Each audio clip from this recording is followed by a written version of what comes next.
Donc, bienvenue à nouveau ce matin à cette série de 10 choses que nous voulons retenir dans notre cœur concernant les Mormons, concernant l'Église de Jésus-Christ des Saints des derniers jours. Et ce matin, j'aimerais qu'on puisse considérer une deuxième chose à retenir dans notre cœur, une deuxième chose concernant cette Église-là qui s'appelle l'Église de Jésus-Christ des Saints des derniers jours.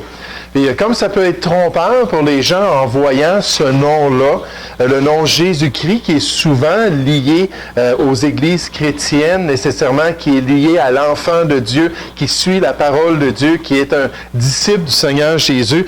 Et on veut retenir ces vérités pour nous aider à faire la part des choses, nous donner du discernement concernant ces gens-là qui peut-être un jour vont venir cogner à notre porte. Ou peut-être un jour, on va avoir quelqu'un au travail qui va nous aborder, qui va être un mormon et qui va nous inviter à aller à leur église pour connaître la vérité de Jésus-Christ. La dernière fois, on a considéré cette question-là. Est-ce que l'Église chrétienne avait besoin d'être restaurée? Comme les Mormons l'enseignent, est-ce qu'elle avait besoin au 19e siècle d'être remis dans le bon chemin par l'Évangile de Joseph Smith?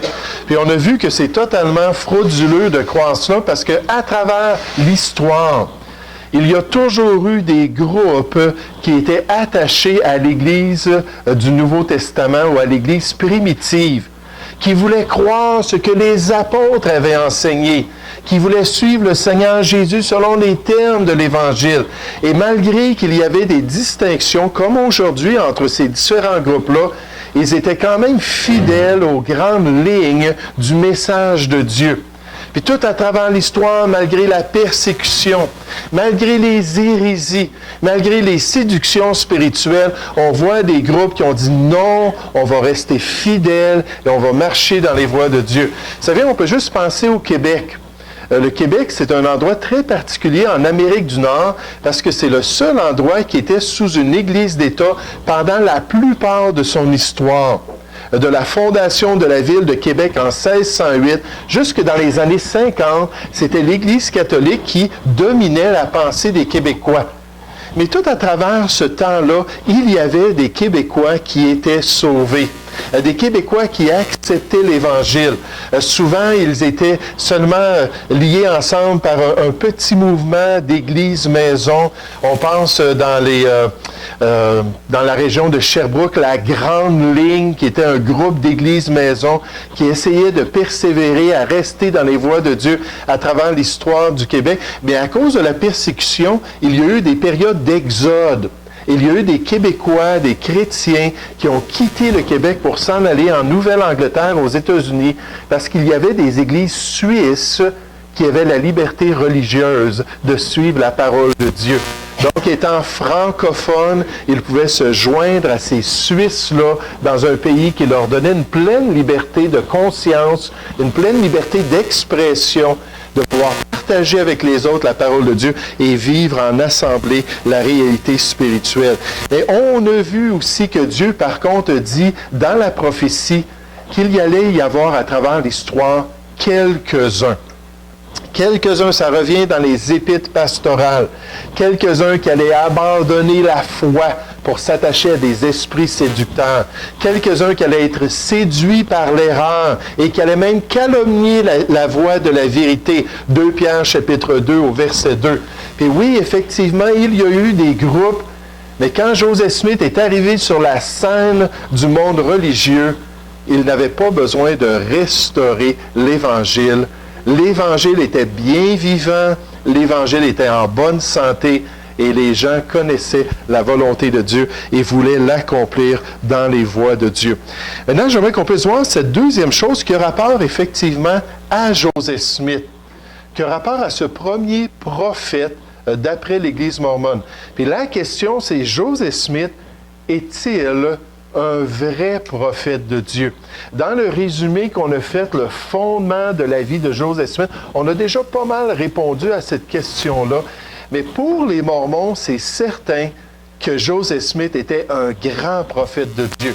En fait, pour eux, il était plus qu'un prophète, parmi les prophètes de Dieu, puisqu'il avait reçu le privilège de donner la plénitude du message divin, l'entièreté de l'Évangile de Jésus-Christ.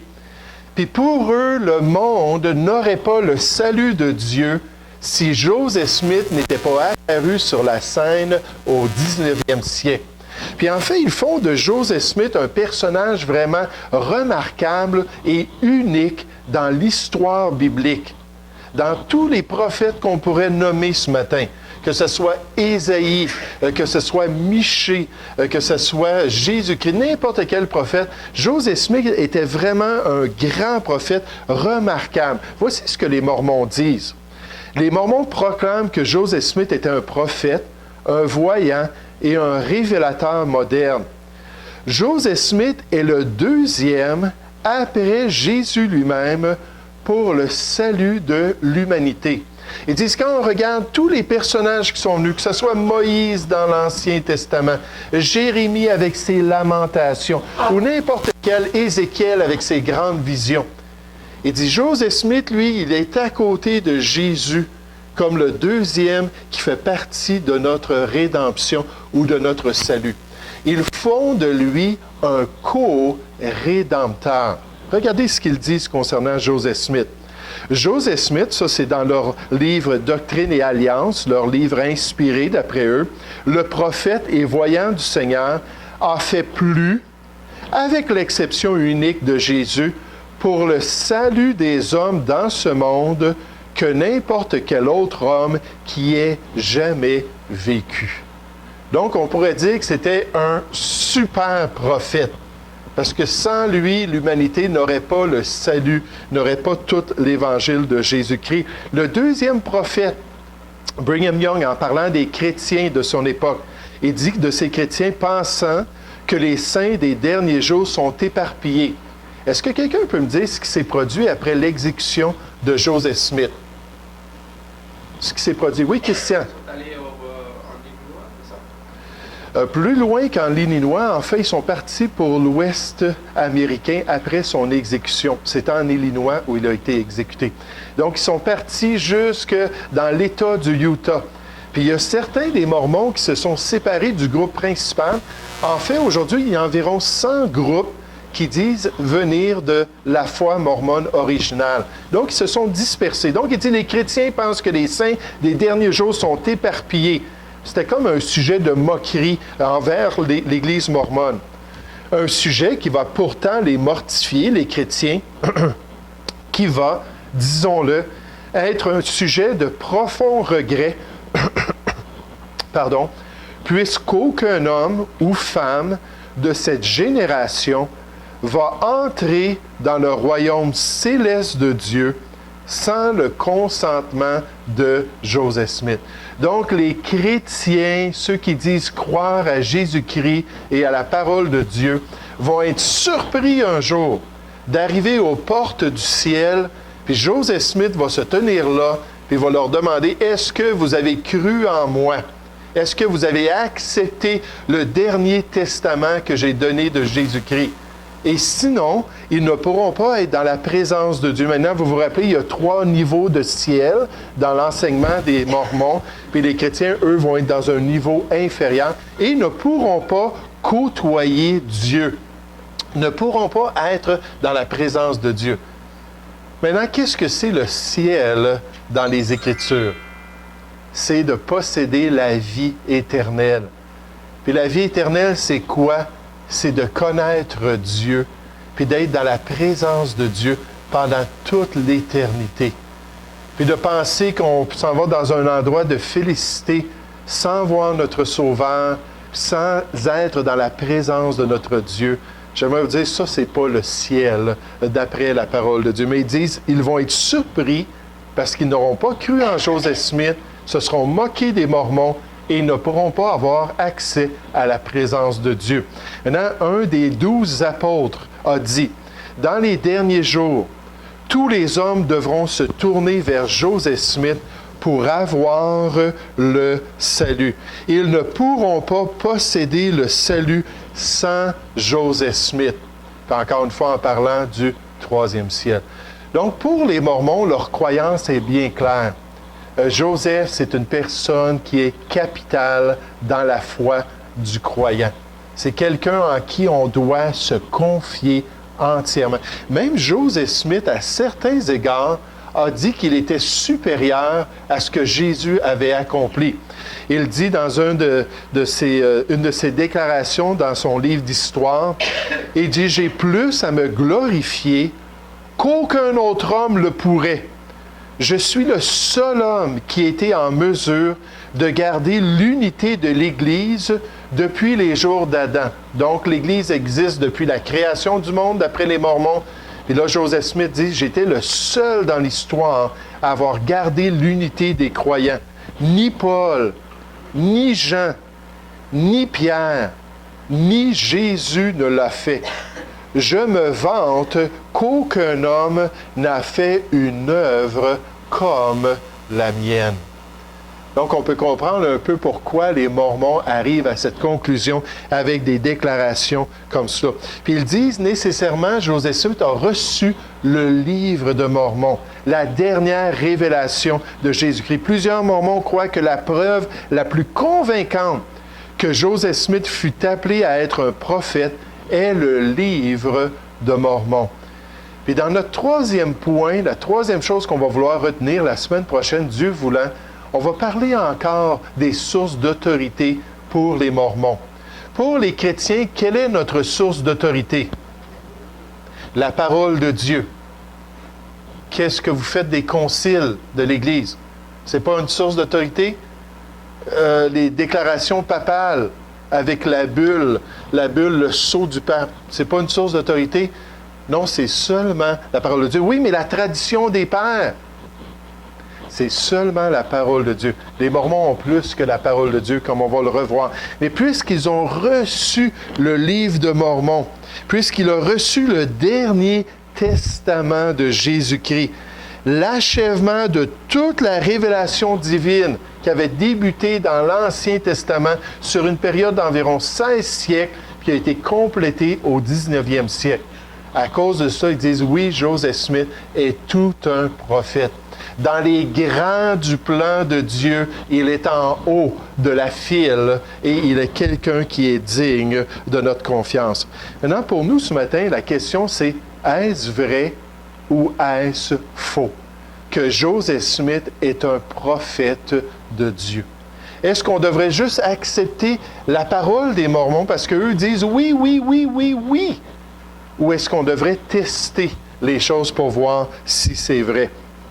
Selon un des présidents de l'Église mormone, l'authenticité de Joseph Smith démontre ou non la véracité de l'Église. Puis ça, c'est important de comprendre ça. Tout le fondement de la foi mormone est basé sur Joseph Smith. Si on discrédite Joseph Smith comme prophète de Dieu, j'aimerais vous dire, tout le fondement s'écroule. Puis tout le bâtiment, toute l'Église s'écroule. Puis ce prophète-là, ce président-là a bien compris, il est dit concernant Joseph Smith, il était soit un prophète de Dieu ou l'un des plus grands fraudeurs que le monde n'a jamais connu. Soit que Joseph Smith, c'était vraiment un prophète de Dieu digne de notre foi, ou c'était un grand menteur. C'était un grand fraudeur. Et on a déjà la réponse à ça, mais quand même, on va faire l'exercice avec ce cours. Puis il nous encourage à vérifier, à tester les esprits. Puis c'est ce que la parole de Dieu nous dit. Elle nous dit, bien-aimés, n'ajoutez pas foi à tout esprit. Ne mettez pas votre confiance dans tout ce qu'on vous dit. Mais on nous dit, éprouvez ou testez les esprits pour savoir s'ils sont de Dieu. Pourquoi? Parce que la Bible nous dit dans la séduction spirituelle de ce monde que plusieurs faux prophètes sont venus dans le monde.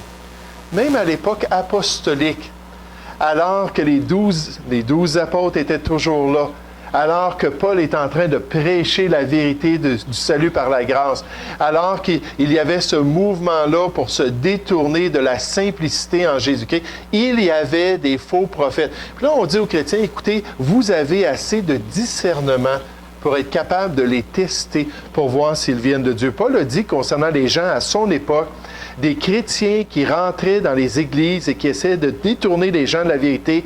Il dit, ces hommes-là sont de faux apôtres. C'est pas juste porter le titre d'ancien ou d'apôtre qui est important. Il faut être un vrai apôtre, un vrai prophète.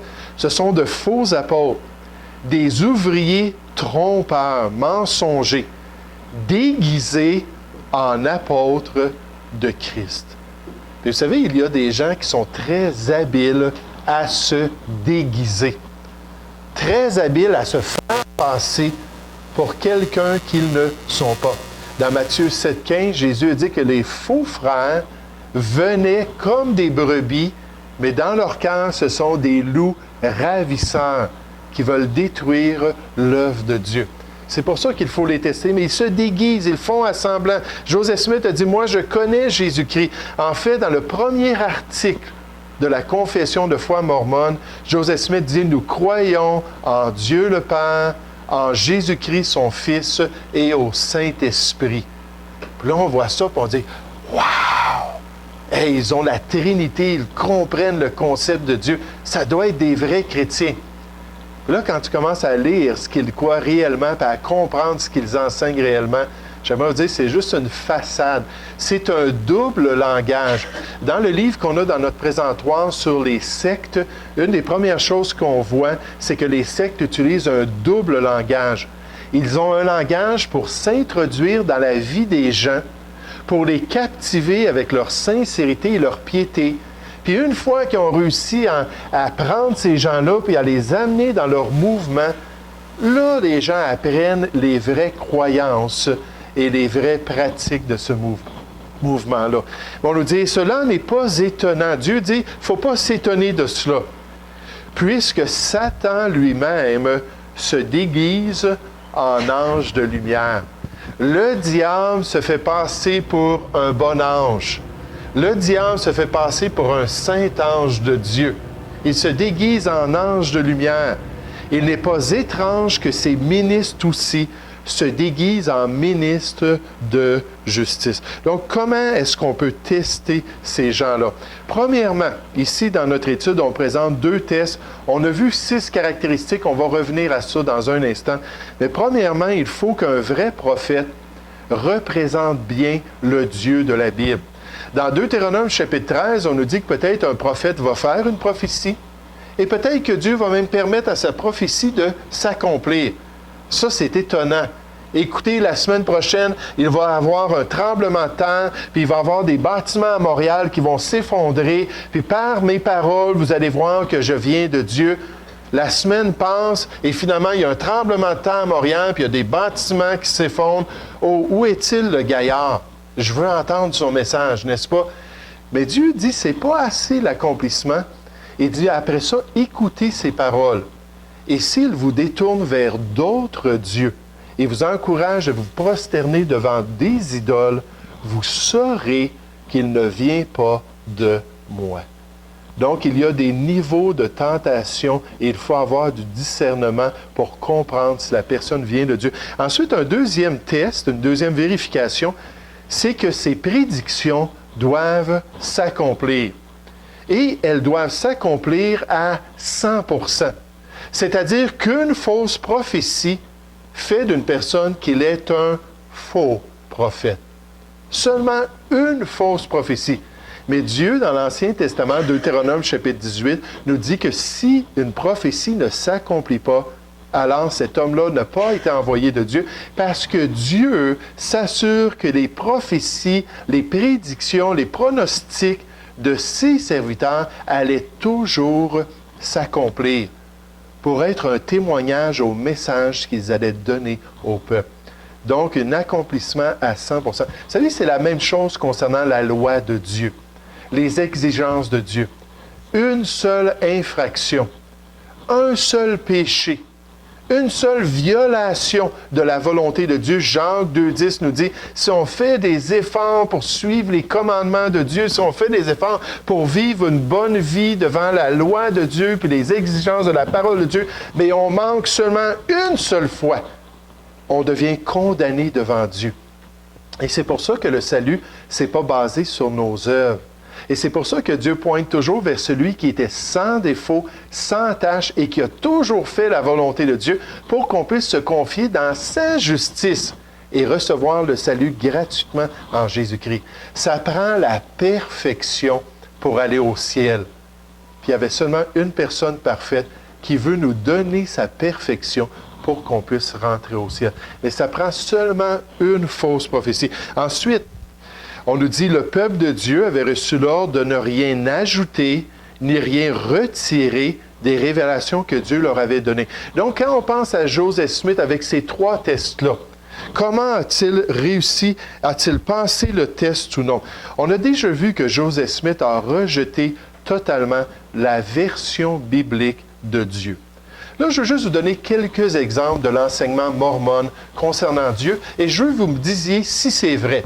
Premièrement, les Mormons disent que Dieu a une chair, un corps physique semblable à la nôtre. Est-ce que c'est vrai? Est-ce que la parole de Dieu nous dit Dieu est chair, comme l'homme est chair?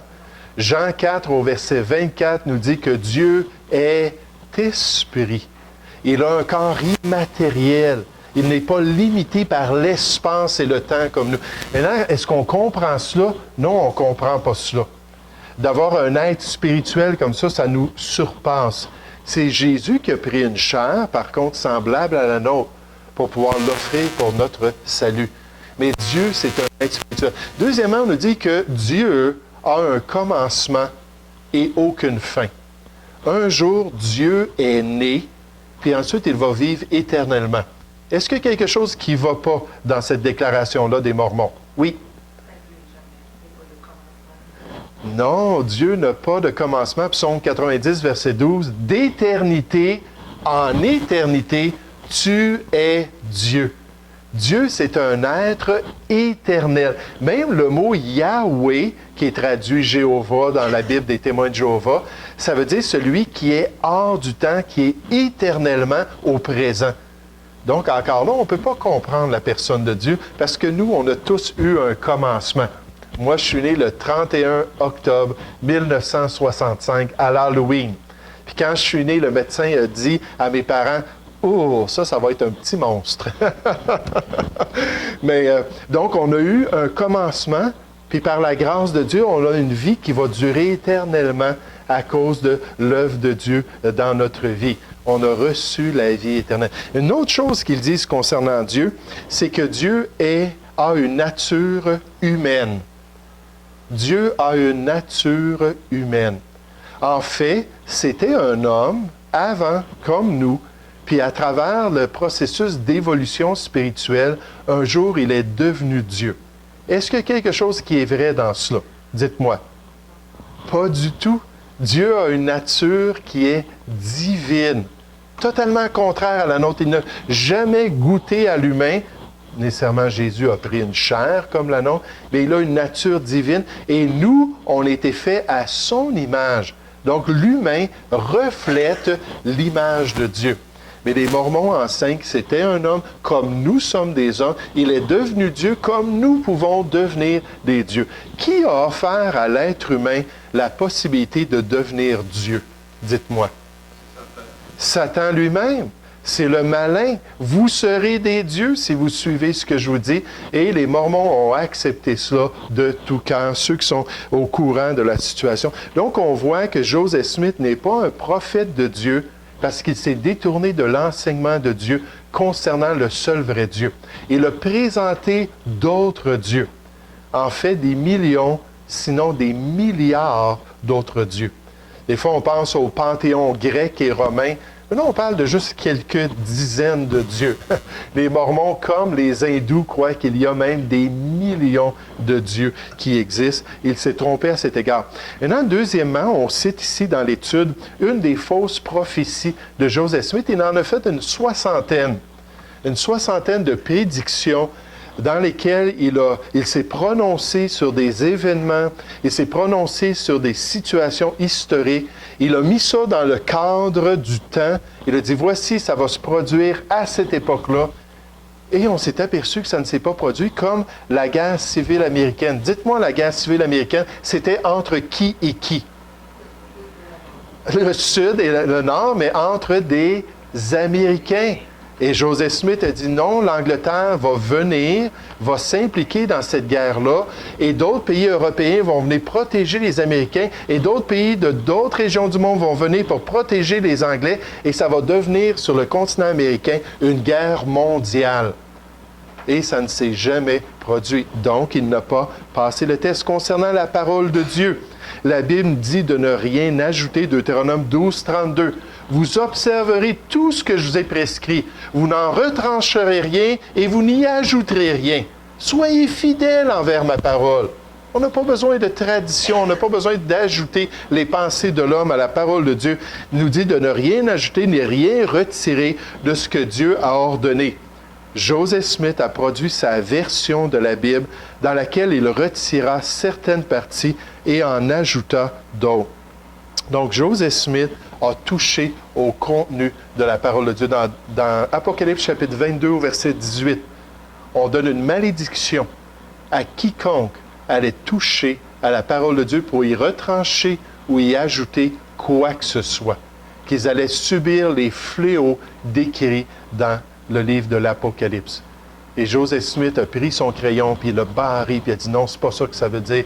Puis il l'a ajouté, puis il l'a retranché. Puis la Bible que les Mormons disent être l'autorité sur leur Église, en fait, c'est pas une version biblique, c'est une perversion biblique. C'est vraiment une trafication de ce que la parole de Dieu a à dire. Donc, encore une fois, Joseph Smith n'a pas passé le test.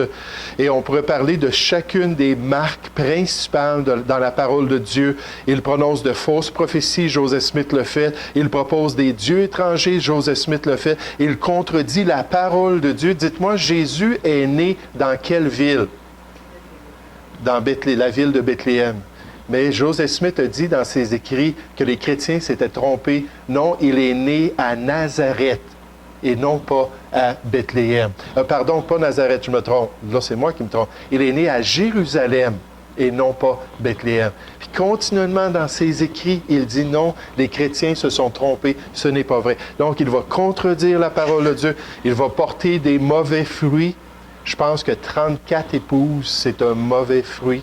Quand l'ouvrier dans le Seigneur, la Bible nous dit qu'il doit être marié d'une seule femme, il a eu 34 épouses. Il nie l'autorité de Christ dans ses écrits, alors qu'il dit qu'il a une plus haute autorité. Puis nécessairement, il était rempli de lui-même. Quand quelqu'un est capable de regarder l'histoire humaine, puis considérer tous les personnages qui sont passés sur cette terre, puis dire qu'il a accompli plus que tous, je pense que c'est une personne qui est pas mal remplie d'elle-même. Joseph Smith est un faux prophète. L'Évangile l'Église n'avait pas besoin d'être restaurée. Deuxièmement, Joseph Smith n'est pas un prophète de Dieu. Puis troisièmement, la semaine prochaine, on va se tourner vers les sources d'autorité pour l'Église mormone.